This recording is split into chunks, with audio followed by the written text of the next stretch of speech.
Bueno, buenos días. ¿Qué tal? ¿Bien? Bueno, aunque hemos orado ya, Señor, quiero pedirte que por favor me ayudes en este tiempo para poder compartir tu mensaje, tu palabra, lo que he entendido, Señor, que es para nosotros como iglesia. Y sobre todo, Señor, que no se me caiga el moquillo durante el sermón. Amén. Así que, bueno, la verdad es que quiero compartir un mensaje retador, realmente, no solamente para vosotros, sino primeramente para mí. Y lo cierto es que dentro de la fe cristiana, nuestra práctica va mucho más allá de venir a la iglesia, va mucho más allá de compartir, que es lo que últimamente está de moda, ¿no? Compartir en los estados de WhatsApp o en las redes sociales algún versículo, algún texto, algún link de alguna predicación y demás, sino que lo cierto es que la fe es relación con Dios. Pero dentro de esa relación con Dios es necesario que hagamos una diferencia entre la razón y la emoción, ¿vale? Y de forma simple, se puede decir que la razón se caracteriza por la firmeza, la solidez de la lógica, o sea, la capacidad que todos aquí tenemos para pensar y que dicho pensamiento nos lleve a tomar una decisión y como consecuencia una acción. Mientras que la emoción es algo un poco más difícil de definir, ya que aunque la emoción tiene la capacidad también de pensar, lo cierto es que normalmente responde a estímulos internos y externos. Y estos estímulos activan en nosotros reacciones automáticas que afectan nuestro pensamiento y que afectan nuestro comportamiento. ¿Se entiende? Vale. En otras palabras, la emoción nos predomina, puesto que responde de forma rápida, mientras que la razón es lenta. La razón necesita tiempo.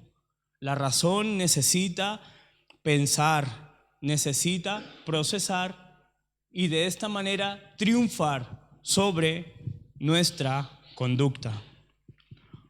Por eso, si no le damos tiempo a la razón, la emoción siempre va a ganar en nuestros comportamientos y decisiones.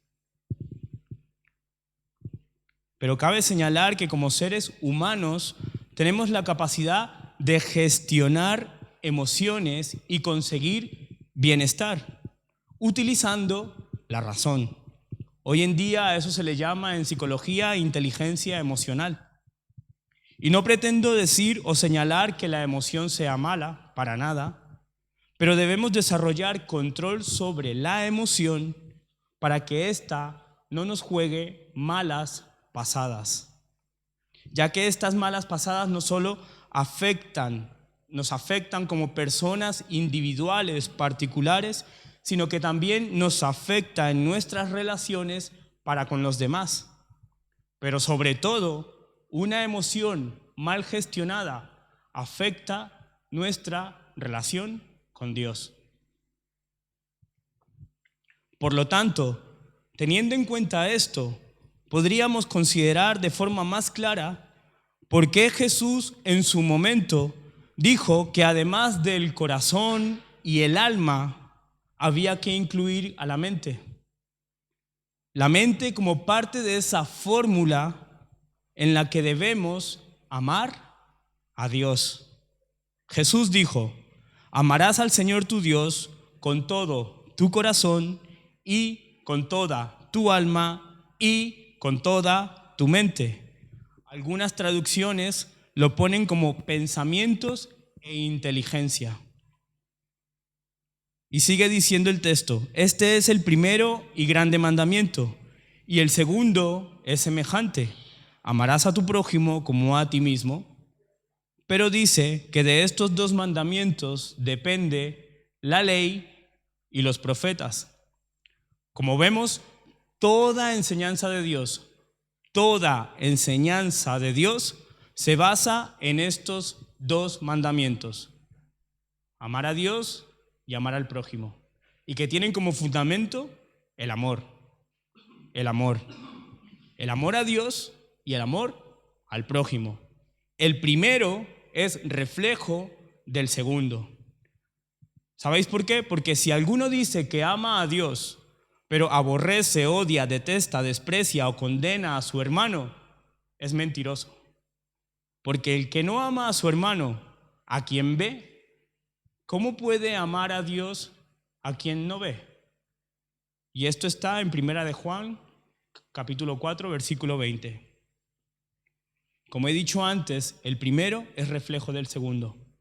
Por eso debemos preguntarnos cómo estamos amando a Dios y a los demás. ¿Nuestro amor es movido absolutamente por la emoción? ¿Incluimos además del corazón y el alma, la mente, la inteligencia en nuestra forma de amar? Se nos hace necesario analizar esto porque puede que por causa del exceso de emoción que no incluye a la razón, estemos viviendo una religión con Dios y no una relación con Él. Necesitamos reflexionar y ver si nuestro concepto de amor depende de los efectos de la alteración, la conmoción, la agitación de tener que sentir determinadas cosas. Y un ejemplo de esa intensidad emocional lo podemos ver en el enamoramiento, ya que este estallido emocional nos embriaga, alterando nuestra percepción de la realidad, afectando nuestra mente y nuestro cuerpo, cambiando en la forma en cómo nos expresamos y hasta en cómo caminamos. Son muchos los estudios científicos que han intentado aportar luz a esta cuestión, y os voy a señalar algunos. Dice que se perturba nuestra concentración cuando estamos enamorados, haciendo que tengamos dificultad de llevar a cabo tareas que requieren mucha atención. En nuestro cerebro se activan las mismas redes neuronales que se vinculan a las sustancias psicotrópicas, o sea, aquel tipo de sustancias que provocan cambios en el estado de ánimo, la percepción, los pensamientos, los sentimientos y el comportamiento. Vamos, que actúa como una droga. También se ha notado que algunas áreas de nuestro cerebro, estimuladas por la intensa emoción, hacen que se reduzcan nuestras sensaciones al dolor. Varias investigaciones apuntan a que cuando estamos en compañía de ese ser amado o amada, los latidos cardíacos de la pareja tienden a sincronizarse. Parece una metáfora cursi, pero es real. Ambos corazones laten al mismo compás, lo dicen los científicos. Pero ojo y cuidado con esto. Dichos estudios dicen que las mujeres hablan con un tono de voz más fino. Y lo hacen cuando conversan con los hombres que les atraen. Vamos, que hablan como princesitas. Pero también dice que los hombres tenemos mayor predisposición de correr riesgos contra nuestra integridad física con tal de conquistar el corazón de nuestras amadas. Vendríamos a ser los príncipes que luchan a caballo contra el dragón. También se ha determinado que apartamos de forma inconsciente la vista de personas atractivas. Y este fenómeno es conocido como desvío involuntario de atención, lo que viene a ser que el enamoramiento nos deja ciegos. Y finalmente se alude a que cuando estamos enamorados nos gustamos más física y sexualmente, ya que nuestra autoestima se dispara gracias a la satisfacción de contar con alguien que nos quiere de forma especial. Pero todo esto que tiene tan buen rollo y que parece tan bonito dentro del margen de pareja no es precisamente amor, es enamoramiento. Están vinculados, pero no son lo mismo. Y es muy fácil confundirlos. El enamoramiento, como he dicho antes, es un estallido emocional normalmente pasajero, mientras que el amor es una decisión. Y tiene que ser una decisión permanente, estable, firme. El amor decide que sigas adelante con tu pareja cuando los efectos del estallido emocional han pasado, cuando la sobredosis de pasión e ilusión parece que se diluyen, llevándote de porrazo del cuento de hadas al relato del Apocalipsis. Porque ahora él ha descubierto que ella ya no es tan princesita. Y ella se pregunta por qué en su momento a él no se lo comió el dragón. Y eso de que los latidos vayan al mismo compás, ahora sí que sí, es la cursilada más grande del mundo. Por eso, el amor debe incluir, además de la pasión, y no la pasión de gavilanes, la mente, la inteligencia y el pensamiento. Y aún más esto debe ser así en nuestra relación con Dios. Porque puede que estemos viviendo un amor, entre comillas, que busca continuamente que Dios supla con nuestras expectativas, ideales y hasta caprichos emocionales. Esos que le dicen a Dios cómo Él debe ser y cómo debe actuar para que nosotros le amemos. Y quiero tomar como referencia a un hombre, a un siervo de Dios, que venía ejerciendo su llamado como sacerdote y profeta a los israelitas de la cautividad de Babilonia. Y que por encima de sus emociones, él aceptó la voluntad de Dios para romper con la pasión religiosa que le invadía, que le rodeaba. Y quiero leer Ezequiel capítulo 24, del versículo 15 al 18. Y lo voy a leer en otra versión, ¿vale? En la del lenguaje actual. Ezequiel capítulo 24, del 15, vamos a partir del 15 y vamos a ir en adelante. Dios me dijo, señala a Ezequiel, Ezequiel, yo sé que tú quieres mucho a tu esposa, pero yo te la voy a quitar de repente. En un abrir y cerrar de ojos te arrebataré la luz de tu vida. Y Dios le dice, no quiero que llores, ni que des muestras de tu dolor como lo hace todo el mundo cuando alguien muere.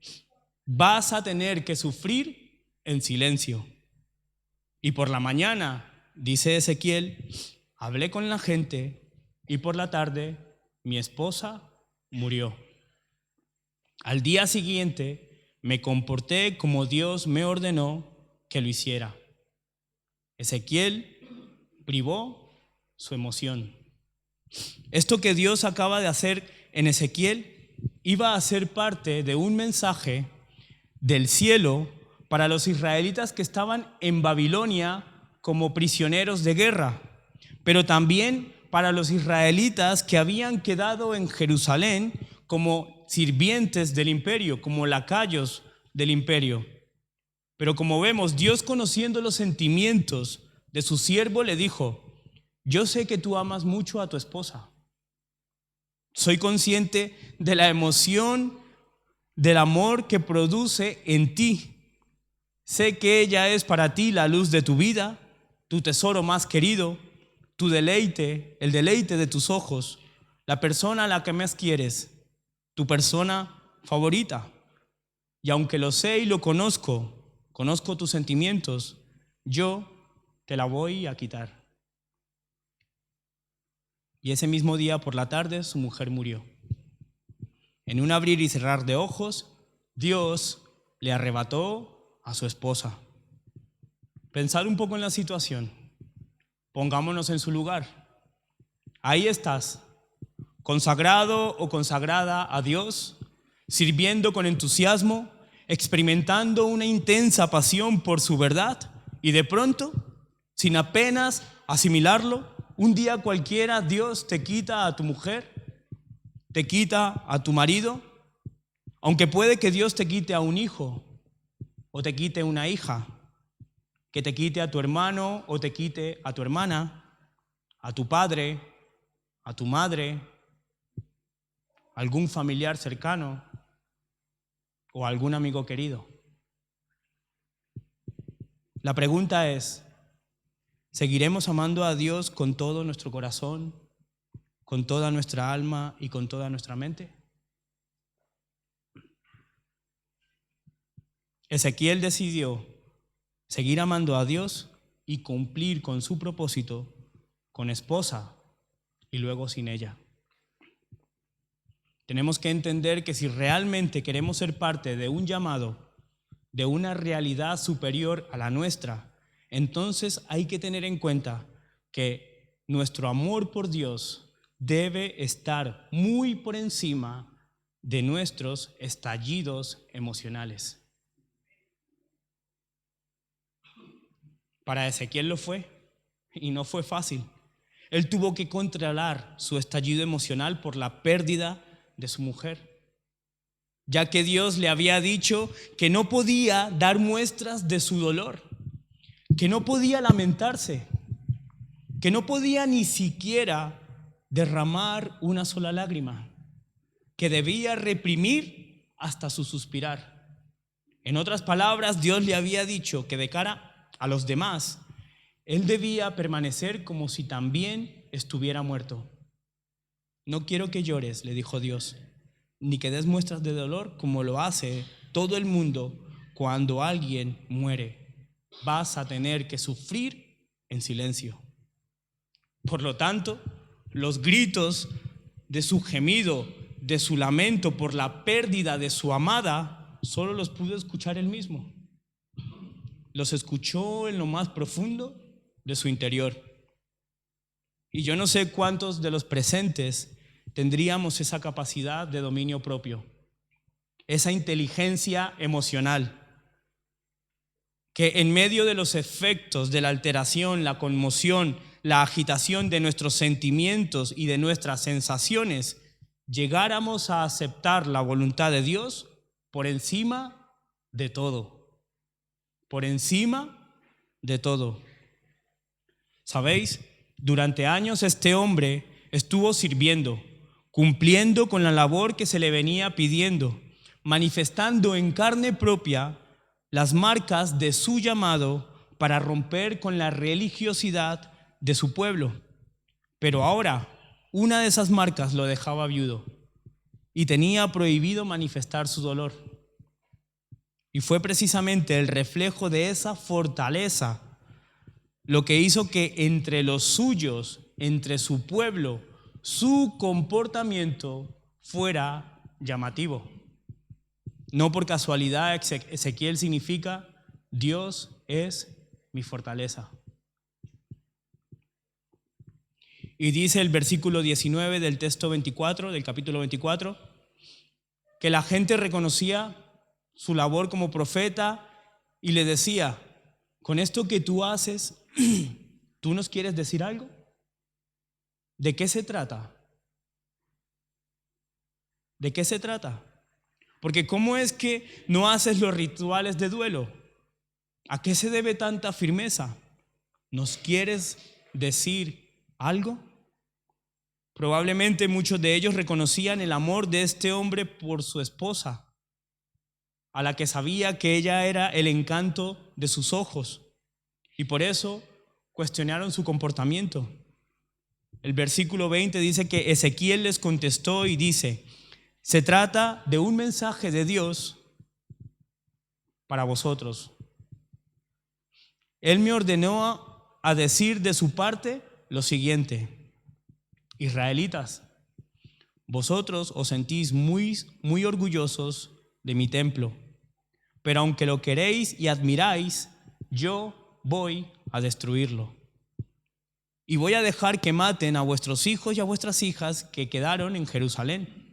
Y cuando esto pase, Vosotros no debéis llorar ni dar muestras de vuestro dolor como lo hace todo el mundo cuando alguien muere. Al contrario, haréis lo mismo que Ezequiel. Ezequiel os será por señal, ya que por causa de vuestros pecados quedaréis sin fuerzas y sin apenas pensarlo os quedarán fuerzas, no os quedarán fuerzas para llorar. Entonces reconoceréis que yo soy el Dios de Israel. Dios les advirtió que iba a tocar sus emociones para romper con su pasión religiosa, aquella que venían viviendo. Tanto los israelitas que estaban en Babilonia como los que habían quedado en Jerusalén se sentían orgullosos del templo. Ellos habían depositado su confianza supersticiosa, fanática, apasionada y hasta idolátrica a dicho edificio como garantía de que Dios los iba a proteger de sus enemigos, como garantía de su fe. Fijaos, el santuario de Jerusalén, aquel que fue el lugar de la presencia de Dios entre ellos, la representación más hermosa de la gloria del Señor con ellos, la casa del Creador del universo en el mundo, fue quitada, profanada, arrasada, quemada y destruida. Dios mismo había determinado que iba a deshonrar su propio santuario, el orgullo de la fortaleza del pueblo, el templo que les deleitaba la vista y en el que ellos habían depositado su afecto. Y lo hacía para que sobre su religiosa emoción ellos entendieran y reconocieran que Él es el Dios de Israel, el Todopoderoso, el que está por encima de absolutamente todo. Iglesia, la voluntad y los pensamientos de Dios están muy por encima de nuestros pensamientos, pero también están muy por encima de nuestra condición personal, pero también está muy por encima de nuestros estados emocionales. Sobre todo, si esta emoción descontrolada desplaza el verdadero sentido del amor. Pero no solo Dios iba a destruir el templo, sino que los israelitas, los hijos y las hijas que aún estaban en Jerusalén, iban a morir a filo de espada. Los que estaban en Babilonia como prisioneros apenas iban a tener fuerzas para llorar. Ezequiel les dijo: yo soy vuestra señal. Y así como yo no lloro la muerte de mi amada, vosotros no lloraréis. No lloraréis ni haréis lamentos. Ezequiel dice que os vais a pudrir. Dice: os pudriréis a causa de vuestros pecados y gemiréis unos con otros. Y no es una exageración. La desolación del pueblo fue tal que Dios los llevó al extremo para romper con una actitud religiosa hipócrita que se venía manifestando hacia Él.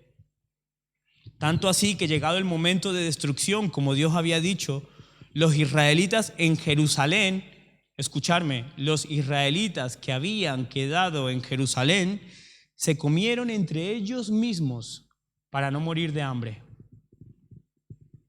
Los padres se comieron a sus hijos muertos. Y esto no es una metáfora. Literalmente, el pueblo santo de Dios comió carne humana, convirtiéndose en caníbales, en bestias salvajes. Es triste ver cómo nuestra religiosidad muchas veces nos arrastra al fondo de la miseria, llevándonos a actuar como cualquier cosa, menos como hijos e hijas de Dios. Y es interesante, porque si conocemos un poco la historia del pueblo, sabemos que en la ley religiosa se establecía que los hebreos no podían ni siquiera tocar un muerto, ya que estarían considerados como impuros puesto que la muerte representaba la más fuerte de las impurezas y el resultado final del pecado. Pero es que no solo es que hayan tocado un muerto, sino que se los comieron. Dios los entregó a la desolación, a la opresión por causa de su fanatismo y de su emoción idolátrica. Jeremías, contemporáneo de Ezequiel, fue testigo de esta devastación. Y en su libro llamado Lamentaciones, que tenemos en nuestras Biblias, él describe lo trágico y espantoso que fue este suceso. Lamentaciones 2, por ejemplo, dice: mira, Señor, mira y considera a quién has hecho así. ¿De verdad? ¿De verdad han de comer las mujeres el fruto de sus entrañas? ¿Los pequeñitos a su tierno cuidado? ¿Han de ser muertos en el santuario, en el templo, el sacerdote y el profeta? Señor, viejos y niños yacen por tierra en las calles. Las vírgenes y los jóvenes han caído a espada. Los has matado. Los has hecho en el día de tu furor. Señor, los degollaste y no perdonaste. Oscuros más que la negrura es su aspecto. Sus pieles están pegadas a sus huesos, secos como un palo. Más dichosos fueron los muertos a espada que los muertos por hambre, porque estos murieron poco a poco por falta de los frutos de la tierra. Pero ahora, las manos de las mujeres piadosas cocieron, guisaron a sus propios hijos. Sus hijos les sirven de comida. Lo has hecho en el día del quebrantamiento. Has cumplido con tu enojo. Derramaste el ardor de tu ira y encendiste en Sión fuego que consumió hasta sus cimientos. Todo esto lo podéis leer en Lamentaciones. Iglesia, en serio, tenemos que cambiar nuestra percepción religiosa de la fe y nuestro amor a Dios por una relación con Él. Para que en los momentos donde las cosas no sean conforme a nuestros pensamientos y Dios utilice nuestras vidas de manera contraria a lo que nosotros entendamos como bueno, descansemos en que su voluntad está por encima de la nuestra. Jeremías 29 dice: mis planes para vosotros solamente yo los sé, y no son para su mal, sino para su bien. Yo, el Señor, os daré un futuro lleno de bienestar y esperanza. Isaías, también contemporáneo a Ezequiel y a Jeremías, dice: yo no pienso como vosotros pensáis, ni actúo como vosotros. Mis pensamientos y mis acciones están muy por encima de lo que vosotros pensáis y hacéis. Mis pensamientos están más altos que los cielos, más altos que los cielos. Ezequiel encarnó y ejemplificó un mensaje divino que llevó a su esposa a la muerte y se convirtió en teatro, en espectáculo para los suyos. Y puede que en nuestro llamado, en el plan de Dios para con nosotros, nuestras vidas se conviertan en un foco, en una plataforma en la que realmente tendrá sentido el efecto de la fe que profesamos ante nuestros espectadores, en la forma en cómo nos conducimos ante determinadas situaciones y en la decisión de seguir amando a Dios sobre todas las cosas. Sobre todas las cosas.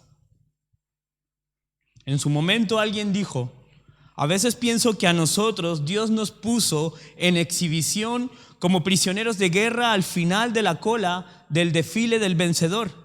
Nos puso como los condenados a muerte y nos hemos convertido en un espectáculo, en un teatro para el mundo, tanto para la gente como para los ángeles.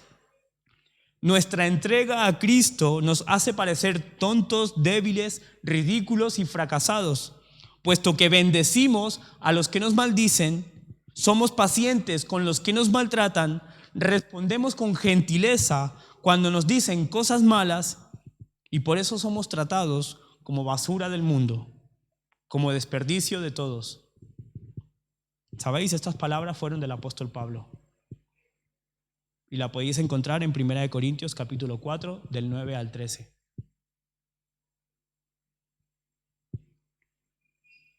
Y os digo más, si Jesús de Nazaret, en el momento más decisivo de su entrega, encontrándose en un estado emocional tan intenso y tan agónico, tanto que le llevó a sudar gotas de sangre, y aún así decidió cumplir con la voluntad de Dios y convertirse en espectáculo para el mundo, como débil, ridículo y fracasado, como basura y desperdicio ante la gente, los ángeles, el universo, y muriendo en una cruz.